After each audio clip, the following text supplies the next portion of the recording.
I'm finally getting around to doing or taking a look at Triumph of Chaos here, which is Herod Doctor's um, CDG on the Russian Revolution. This one is one that I've wanted to look at for a long time and never seemed to pull the trigger on it. I'd kind of glanced through the rules before, but found the way the rules are split kind of between the rule book and the supplement made it sort of confusing. And so I finally just had to sit down and devote the time to just literally reading through everything and kind of piecing it together. So some of you may have watched Callendale's famous video of this game where he very nearly flipped the table. Kind of, one of those issues where with the rules of just not being able to make it work until, or at least not being able to make it work initially, and finally kind of, just powering his way through, which is kind of how I feel like I did it. I actually read all the rules first before I even set it up, and then went back and set it up. But there is, as you can see here on the map, it's very pretty, but like most CDGs, it's just covered with bubbles. But each of these little hexagons, as opposed to the usually circular spaces that CDGs have, the hexagons here. Let's see if I can zoom in without getting too blurry or shaky. You can see the spaces here are hexagons as opposed to circles, and they all have nice little detail in them, sort of this pictorial look at buildings and stuff. Color-wise, it's kind of a washed-out looking map. You can, in the video here, it's just looking through the camera, it's very difficult to tell the difference between zones that are red and white and the off-color independent minor country colors. So your red spaces are kind of all of this central space. Your white spaces are here in the Don, the Kuban, and then over here into Siberia and the Urals. And then you've got sort of brownish spaces down there from the southeast. And these darker spaces there where you've got Transcaucasia, and then over here with Ukraine and Belarus, and then over into Poland and the Baltics. One of the disadvantages of the map, while I love the fact that it's got, look at all these little charts and complex turn things or turn sequence up there. Problem is that it's on this black background and it's in this tiny font, so it's nice that it's on there, but it's very hard to read practically, at least from where I'm sitting at the table. If I was playing this opposed, maybe sitting in a different part of the table, or if it was closer to me, but the way I have it set up, I have to leave lots of room for your faction control table, for all my cards, for the rules, dice tower, and of course cocktail, which I can't imagine gaming without those things. So, but it's old school in that you've got your CRT here on the table or on the map, and of course you've got a good, nice explanatory terrain key. Again, not the most legible font size, and so and one of the reasons I wanted to get to this was because Clash of Arms is releasing an updated version 2 that's going to have a larger map, which it could definitely benefit from. So I assume the map will be largely the same,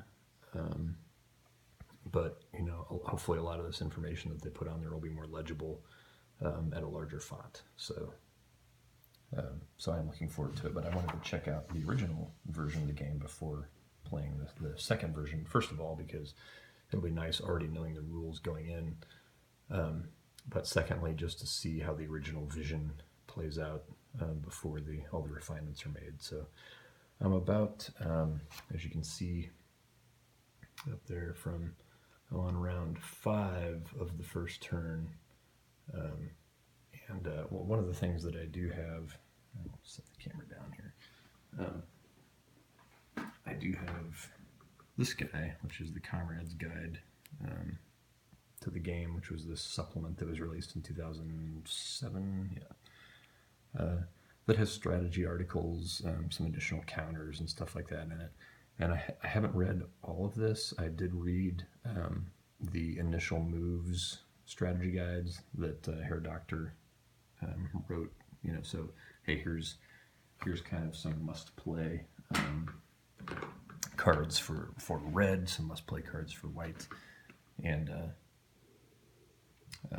he's says that you should try and focus. Actually, it's not that you should focus on these things. It's here's like 3 things that white would typically focus on, or red would typically focus on at the start of a game. And so I've kind of tried to follow that.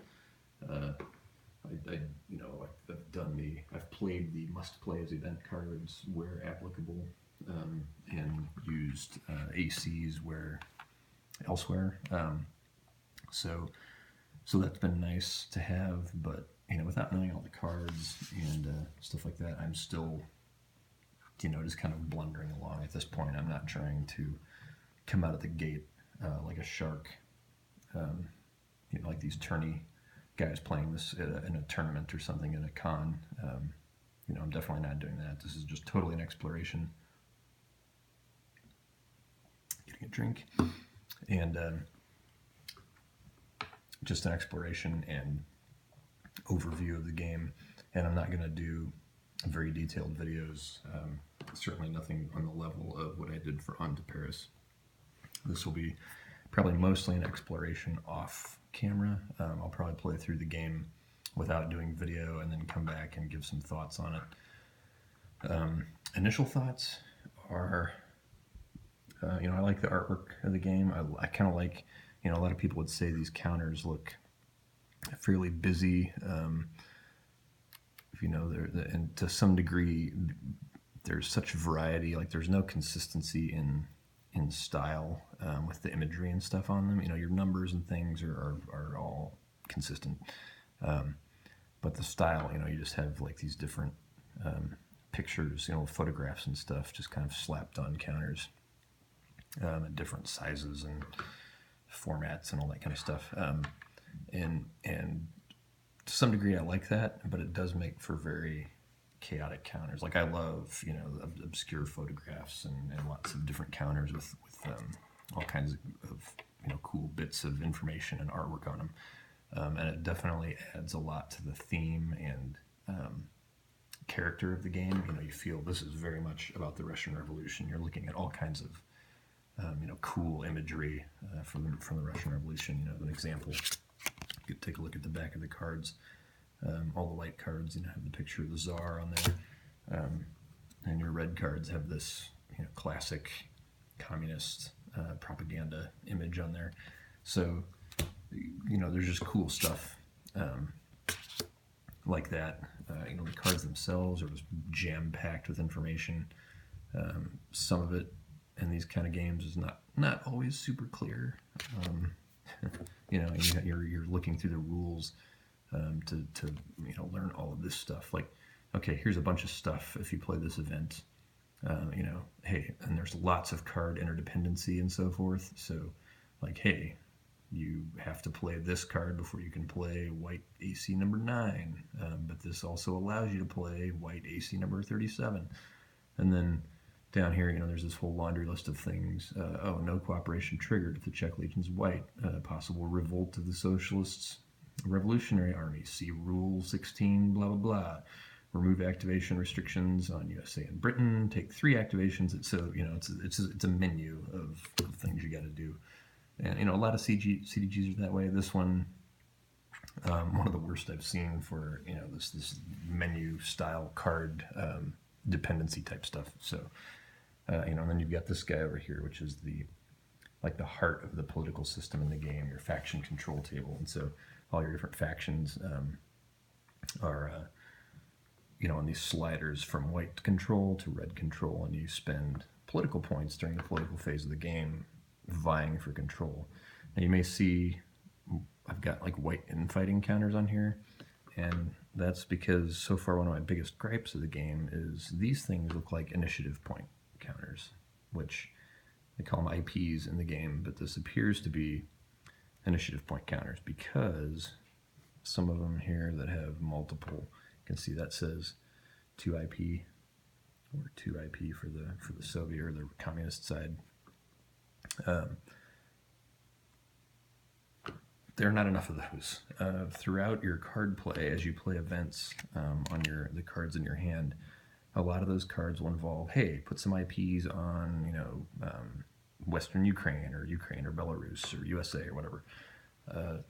So this ends up using up a lot of these counters, and there are not nearly enough of them. So, I kept having to add white IPs as I was playing through these white cards in my hand, and had to just start eventually supplementing with like anything that resembled a white, there was a white specific counter. So I started using the white infighting counters to represent IP counters. So just not nearly enough of those. And I'm not sure if I'm missing some or if I'm tracking these wrong or what it is, but that's my biggest gripe about the counters and stuff so far. So anyway, I'm about again, halfway, a little more than halfway through the first turn of the game. Not much has happened on the map because I've mostly been playing events.